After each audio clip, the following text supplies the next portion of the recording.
May panawagan ng PhilHealth sa publiko kasunod ng ransomware attack sa kanilang sistema noong Setyembre. Mag-ingat po sa mga posibleng scam o panloloko.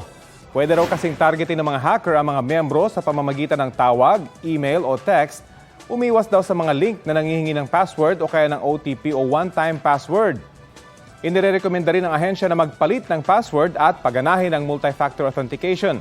Sabi kasi ng PhilHealth, nakakuha ang mga hacker ng impormasyon mula sa mga workstation ng kanilang mga empleyado. Nabawi na ng PhilHealth ang kontrol sa mga sistema nito nang hindi nagbabayad ng ransom. Nauna nang inamin ng ahensya na nag-expire ang antivirus software nila noong Abril. Handa raw silang humarap sa anumang investigasyon. Balita ko, may tututukan kayo tuwing 11 a.m. sa GTV. Alamin ang mahalagang balita at impormasyong dapat niyong malaman sa Balita Ko tuwing Lunes hanggang Biyernes. Mag-subscribe din sa GMA Integrated News sa YouTube. Sa mga kapuso abroad, maaari po kaming masubaybayan sa GMA Pinoy TV at www.gmanews.tv.